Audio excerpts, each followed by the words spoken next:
आज हम शंट पढ़ेंगे। शंट जिसे पार्श्ववाही के नाम से पकड़ते। पार्श्ववाही माने बगल का रास्ता, अपन सादा शब्दों में बात करें तो बगल का रास्ता, जिसमें सुकर धारा प्रवाहित उसको शंट के नाम से पुकारते हैं। वो शब्द है क्या? तो यहाँ लिखा है, देखे बोर्ड के ऊपर मैंने अभी लिखा है कि धारा मापी के समांतर क्रम में जोड़े गए अल्प प्रतिरोध को शंट कहते। अल्प प्रतिरोध तांबे का तार जोड़ते हैं अपन, और अल्प प्रतिरोध तांबे का मोटा तार जोड़ते हैं। तांबे के तार का प्रतिरोध कम होता है, मोटे तार का और कम होता है। अब यहाँ देख रहे हैं अपन, ये यहाँ मैंने ये जो लिखा हुआ यहाँ चित्र पर प्रदर्शित भी करने की कोशिश करी है। ये धारा मापी गोल गोल घेरा, ये धारा मापी के प्रतिरोध कैपिटल जी से प्रदर्शित करा है, और धारा मापी के समांतर क्रम में देखो आप ए और बी बिंदुओं के बीच में शंट जोड़ दिया अपन। शंट मैंने तांबे का तार जोड़ दिया जिसका प्रतिरोध कम होता है, और कम करना तो तांबे का मोटा तार जोड़ देते हैं। ये जोड़ दिया इसमें। ये जो तांबे का तार हमने या ये जो अल्प प्रतिरोध जोड़ा इसको शंट कहते हैं। ये अल्प प्रतिरोध का मान माना कि ऐसे, इसका प्रतिरोध ऐसे, ठीक है। अब कुल धारा मान लो आई आ रही है प्रवाहित होती हुई परिपथ में, तो ए बिंदु पर स्वाभाविक बात धारा दो भागों में बढ़ जाएगी। कुछ धारा धारा मापी में से जाएगी, कुछ शंट में से जाएगी। अगर शंट नहीं जोड़ते तो पूरी की पूरी धारा धारा मापी में से होकर जाती। जब इतनी धारा धारा मापी में से जाती तो उसकी कुंडली को खतरा हो सकता था, कुंडली जल सकती है। ज्यादा विक्षेप आ जाए कुंडली में तो कुंडली टूट सकती, संकेतक भी टूट सकता है। ऐसी दुर्घटना होने से बचाने के लिए हमने क्या करा, यहाँ पे अल्प प्रतिरोध जोड़ दिया जिसका नाम हमने शंट रखा दिया। अल्प प्रतिरोध जोड़ दिया जिससे ऐसे लिख दिया। अब कुंडली बच जाएगी हमारी, संकेतक भी बच जाएगा। कैसे बच जाएगा? अब कुल धारा आई थी लेकिन एक बिंदु पर आकर दो भागों में बढ़ जाएगी। कुछ धारा मापी में से जाएगी जैसे आई जी धारा का हमने, तो कुछ शंट में से जाएगी, इसको हम आई एस धारा पुकारें। अब जो कम धारा जा रही धारा मापी में से, इसलिए क्या होगा, अब कुंडली को खतरा कम है, धारा कम है, इसलिए कुंडली जलने से भी बच जाएगी और धारा कम तो विक्षेप भी कम आएगा, है ना। इस प्रकार से कुंडली की रक्षा भी हो जाएगी, संकेतक की रक्षा भी हो जाएगी। इसको आगे हम कहेंगे कि शंट जोड़ देने से कम धारा जाएगी, कुंडली में कम विक्षेप आएगा। माने हम धारा मापी का परास बढ़ जाएगा, ज्यादा हम परास उसको जो स्केल होती है उसका परास हम बढ़ा सकते हैं। ये अपन पढ़ेंगे अभी। अब इसमें देखें, अब ये धारा मापी के प्रतिरोध में और शंट में इस सब में कुछ संबंध पढ़ना चाहते हैं तो ये मैंने यहाँ लिखा है। तो परिपथ में प्रवाहित विद्युत धारा आई है, देख लो आई धारा है। ए बिंदु पर यह धारा दो भागों में बढ़ जाती है, देख लीजिएगा कि दो भागों में बढ़ गई।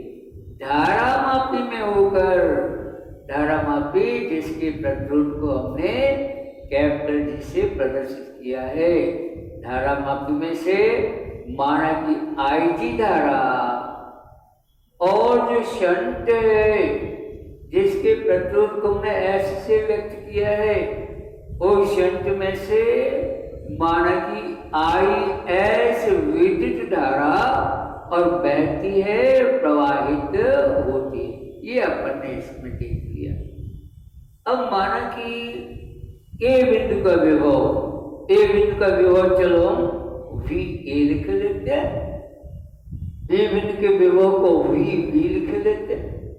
अब प्रश्न कौन सा विभव ज्यादा होगा? धारा हमेशा उच्च विभव वाले बिंदु से और निम्न विभव वाले बिंदु की ओर बहती है। मैंने ज्यादा विभव होता है हायर पोटेंशियल, उससे कम विभव मैंने लोअर पोटेंशियल की तरफ ये करंट फ्लो होता है, धारा प्रवाहित होती है। अब धारा का निशान इधर बनाया है मैंने, तो धारा इधर बह रही है, इसका मतलब VA का मान ज्यादा है, VB का मान कम। अब हम ओम के नियम का इस्तेमाल करें, विभवांतर बराबर धारा गुणित प्रतिरोध। चलो ठीक है, पहले हम धारा मापी वाले भाग के लिए लिखें, तो धारा मापी के सिरों का विभवांतर VA माइनस VB देख लो, ये धारा मापी है, इसके एक सिरे A का विभव VA है, दूसरे B का विभव VB है, तो धारा मापी के सिरों का विभवांतर VA माइनस VB हो जाएगा। लेकिन ओम के नियम से विभवांतर बराबर धारा गुणित प्रतिरोध, तो धारा कितने जा रही इसमें होकर, तो IG धारा है, तो यहाँ धारा मापी के प्रतिरोध देख लो कैपिटल G, तो VA माइनस VB बराबर IG इंटू G हो जाएगा। के लिए धारा मापी के सिरों के विभवांतर के लिए। अब फिर शंट पर विचार करें, शंट का भी एक सिरा A पर है और दूसरा इसका सिरा भी B पर है, पर A का विभव VA है और B का विभव VB है, पर शंट के दोनों सिरों का विभवांतर भी VA माइनस VB हुआ। तो हम लिखें, हम शंट के लिए लिखें, अपन देखो शंट के सिरों का विभवांतर कितना लिखेंगे, अपन ने देखा है शंट के सिरों का जो विभवांतर है चित्र से स्पष्ट है कि वो भी होगा VA माइनस V। ये देखिए अपन शंट ऐसे, इसके एक सिरे का विभव VA है, दूसरे सिरे का विभव VB है, तो शंट के सिरों का विभवांतर भी VA माइनस VB होगा। लेकिन ओम के नियम का इस्तेमाल करें, विभवांतर बराबर धारा गुणित प्रतिरोध, शंट के सिरों का विभवांतर VA माइनस VB, इसमें से बहने वाली धारा IS है और इसका प्रतिरोध S है, तो संबंध आ जाएगा VA माइनस VB बराबर IS इंटू S। ये देख लें अपने, ये हमने शंट के सिरों के विभवांतर के लिए समीकरण लिख लिया ओम के नियम के उपयोग से। अब पहला दूसरा समीकरण है, लेकिन इनके बाएं पक्ष तो देख लो आप बराबर हैं। जिन समीकरणों के बाएं पक्ष बराबर होते हैं उनके दाहिने पक्ष भी बराबर होते हैं, तो हम बराबर कर लेते हैं, तो संबंध आ जाएगा। यहाँ पर हम देखने जा रहे हैं IS गुणित S बराबर और IG और इंटू कैपिटल G, ये हमने दोनों के दाहिने पक्ष भी बराबर करके लिख लिया यहाँ पर। ये संबंध हमने देख लिया प्लीज। अब हम देखें इसमें, अगर हम चाहें तो IG का त्रिज्या गुणा कर सकते हैं, या मैंने समीकरण यूं लिख सकते हैं इसके इस रूप में, ये अथवा का संकेत मैंने बना दिया है, अथवा मैं लिख सकता हूं IS और बटे IG और बराबर आ जाएगा G बटे S। देख लें, ये IS बटे IG बराबर G बटे S आ जाएगा। चलो ये समीकरण हो गई। इसके दोनों पक्षों में एक जोड़ देते, यहाँ पर हम लिखने जा रहे हैं, ये बराबर का चिन्ह था, बाएं पक्ष में भी एक जोड़ लेते हैं और दाहिने पक्ष में भी एक हम जोड़े लेते हैं। संबंध में लिख रहा हूं IS बटे IG और +1 और बराबर लिख रहा हूं मैं G बटे S और +1 लिख देंगे। थोड़ा इसको अपन हल कर लेते हैं, हल करेंगे तो संपन्न आएगा IS प्लस IG बटे IG और बराबर आएगा G प्लस S बटे G। ये समीकरण आप देख लें अपन। अब IS प्लस IG, अरे बोर्ड पर देख लेना अपन, ये आई एस और ये आई जी है, दोनों को जोड़ेंगे तो क्लियर बात है आई के बराबर आ जाएगा। आई की तो कुल धारा है, ए बिंदु पर आकर ये दो भागों में बट गई, तुम आई जी और आई एस को जोड़ने आई आ जाएगा। मैंने इस समीकरण में, ये जो समीकरण नंबर 3 है, इसमें जहां पर हमने आई एस और प्लस आई जी लिखा हुआ है, इस आई एस प्लस आई जी के स्थान पर अपन आई भी लिख सकते हैं, यहां लिख देते हैं अपन, तो संबंध आ जाएगा। बिल्कुल इंटरेस्टिंग बात है, आ जाएगा आई और बटे आई जी बराबर जी प्लस एस बटे जी, ये समीकरण हमने लिख लिया। अब क्लियर बात है, आई को अधिक है धारा, आई जी कम धारा। माना कि आई धारा आई जी धारा की n गुनी है, ये जो आई जी धारा है इसकी n गुनी आई धारा है। मतलब मैं कहना चाहता हूं, ये जो आई है, माना कि आई बराबर n गुणित आई जी के बराबर है। ये कुल धारा आई, ये कुल धारा आई जी की माना कि n गुनी है, तो आई बराबर n इंटू आई जी, ये मान हम यहाँ लिख लेंगे। ये संबंध में लिखें तो आ जाएगा, यहाँ पर हम लिख सकते हैं n इंटू आई जी बटे आई बराबर जी प्लस एस अपॉन। अब ये देख रही है अपने क्या लिखा मैंने, सिंपल बात है, जहां आई लिखा वहां मैंने n इंटू आई जी क्यों लिखा, आई जी धारा कम धारा, आई धारा ज्यादा है। माना कि ये जो आई धारा है ये आई जी धारा की n गुनी है, मतलब आई जी धारा का जो n गुना है वो आई के बराबर मान लेते हैं, तो संबंध लिख दिया आई बराबर n इंटू आई जी। जहां आई लिखा है इस आई के स्थान पर अब मैं n इंटू आई जी लिख रहा हूं, आई जी से आई जी देख लीजिए आप, ये हम जो कैंसिल कर सकते हैं। अब जरा तिरछा गुणा करें अपन एस का, तो अथवा का निशान लगाकर यही बात मैं आगे बढ़ा रहा हूं, आएगा n इंटू एस बराबर और g प्लस एस आ जाएगा। अब ये जो प्लस एस है इसका पक्षांतर कर लें अपन, धन का चिन्ह है ना, इसलिए तिरछा गुणा नहीं पक्षांतर होता है। गुणा का चिन्ह होता है, भाग का चिन्ह होता है तो तिरछा गुणा होता है, और अगर प्लस या माइनस का चिन्ह है तो पक्षांतर होता है। पक्षांतर तो एस को ढलाए हम, तो एन एस माइनस एस हो जाएगा। इसी बात को मैं फिर यहाँ लिखता हूँ, अथवा का चिन्ह मैंने लगाया है और संबंध लिख रहा हूं मैं एन एस माइनस एस बराबर जी आ जाएगा। अब इन दोनों में से एस तो कॉमन ही निकल आएगा, निकाल दें अपन एस कॉमन। अगर हम एस कॉमन निकाल लेंगे तो संबंध हमारे पास जो शेष बचेगा वो मैं यहाँ लिख रहा हूं, और देखिए आएगा एस और ब्रैकेट में n माइनस 1 एस कॉमन निकाल लिया। कॉमन निकाला मैंने भाग लगाना होता है, तो एस कॉमन निकाला है तो एस का दोनों में भाग देना पड़ेगा, तो एन एस में एस का भाग देंगे तो n आ जाएगा, और एस में एस का भाग देंगे तो 1 आएगा। तो एस ब्रैकेट में n माइनस 1 बराबर कैपिटल जी, अथवा एस बराबर आ जाएगा जी बटे n माइनस 1। माने अगर हमको कुल धारा आई का केवल nवां भाग भेजना है, इसमें कुल धारा आई का केवल nवां भाग भेजना है धारा माप में से, ये कुल धारा आ रही है। कुल धारा से मान लो कुल्ली जल सकती है, कुछ बात है, हमको वैसे भी कुल धारा नहीं भेजनी।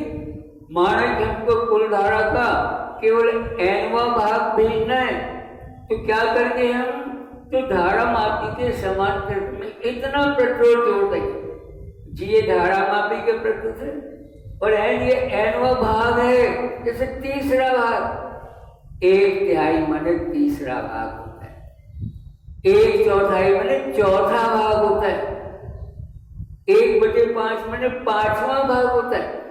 अगर तीसरा भाग भेजना तो n को 3 लिख देंगे, तीसरा भाग माने 1/3 धारा भेजनी कुल धारा की, ठीक है ना, 1/3 धारा भेजनी माने केवल तीसरा भाग भेजना है, तो n की जगह 3 लिख देगा। 1/4 धारा भेजनी है ना, माने केवल चौथाई भाग भेजना है कुल धारा, n बराबर 4 लिख देंगे, यहाँ धारा मापी का प्रटूर लिखेंगे और जितना भाग भेजना है n की जगह वो लिख देंगे, अपन हल कर लेंगे।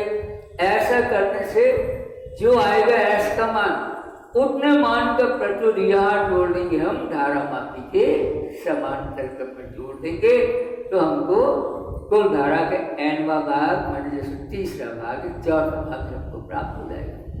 इसी को मैं एक नए उदाहरण के लिए एक न्यूमेरिकल से बताऊं। मैं ये धारा मापी है, माना कि धारा मापी जी का जो कुल प्रचुर है जी, ये बराबर 2 ओम है। थोड़ी देर के लिए माना कि धारा मापी का प्रचुर 2 ओम, ये ओम का संकेत होता है। और अगर मान लो कुल धारा का केवल 1/3 भाग भेजना, कुल धारा का ध्यान से न्यूमेरिकल में बड़ी जरूरत पड़ेगी। कुल धारा I का केवल तीसरा भाग का अर्थ समझ गया ना, तीसरा भाग माने 1/3 भाग, तीसरा भाग माने 1/3 भाग, तो तीसरा भाग है तो n बराबर 3 आ जाएगा और g बराबर 2 आ जाएगा। 1/3 भाग याद रखो, n बराबर 1/3 नहीं लिखना है ना, 1/3 भाग माने तीसरा भाग, 1/4 भाग माने चौथा भाग। तो अगर यह 1/4 होता तो n बराबर 1/4 नहीं, n बराबर 1/4 माने चौथा भाग, तो n बराबर 4 लिखते हो। चलो यहाँ पर कुल धारा का केवल तीसरा भाग भेजना है, तो कितना शंट जोड़े इसके लिए हम लिख लो, इसमें लिख लो s बराबर g को लिख दिया अपन ने 2 ओम, और ये ओम का चिन्ह भी लगा दिया मैंने, बटे n में जो भाग हो, कौन सा भाग हो, तीसरा भाग है, तो 3 लिख देंगे, -1 लिखेंगे, तो आ जाएगा 2 ओम बटे 2 आ जाएगा, 2 से 2 कट जाएगा, s बराबर 1 ओम, माने धारा मापी जिसका प्रत्यय 2 ओम था, इसके समांतर क्रम में हम 1 ओम का प्रत्यय जोड़ देंगे, तो कुल जो भी धारा बह रही है उसका केवल 1/3 भाग यहाँ से बहेगा। जो भी धारा बनी, मान लो यहाँ पर पहले 3 एम्पीयर धारा बह रही थी और इसमें प्रत्यय जोड़ दिए 1 ओम का हमने समांतर क्रम में, तब धारा मापी पर कितनी धारा जाएगी, 1/3 धारा, माने धारा मापी में केवल अब 1 एम्पीयर धारा प्रवाहित होगी। ये अपने न्यूमेरिकल की सहायता से बात स्पष्ट करने का प्रयास करना है। ये धारा मापी का सिद्धांत, ये शंट का सिद्धांत है।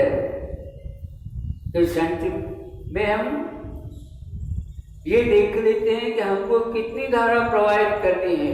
धारा मापी कुल धारा आई है, हमको कितनी धारा प्रवाहित करनी है, उतने मान का शंट हमको यहाँ जोड़ना पड़ता है। वो मान कहाँ से पता चलेगा, इस सूत्र से s बराबर g बटे n-1, इस सूत्र से हमको उस शंट का प्रत्युत ज्ञात हो जाएगा, जिसको लगा देने से धारा मापी होकर कुल धारा का केवल n-वां भाग जाएगा। याद रखना, n-वां माने 1/n, 1/n को n-वां भाग कहेंगे। ये हमने देख लिया, ये शंट के सिद्धांत की बात। अब शंट के हम कुछ उपयोग की बात भी कर लेते हैं। शंट का उपयोग देख ले, पर मैंने कहा था ये आई तो प्रबल खतरा है, तो धारा मापी कुंडली को खतरा हो सकता है और ज्यादा विकसित पाएगा, संकेतक टूट भी सकता है। लेकिन शंट जोड़ देने से क्या हुआ, अधिकांश धारा यहाँ से बह गई, तो शंट का प्रभुत्व बहुत कम है, अधिकांश इसमें से बह गई, धारा मापी से कम धारा जाएगी, तो धारा मापी कुंडली को खतरा खत्म हो जाएगा और इसका जो है खतरा भी कम हो जाएगा और साथ साथ इसमें हम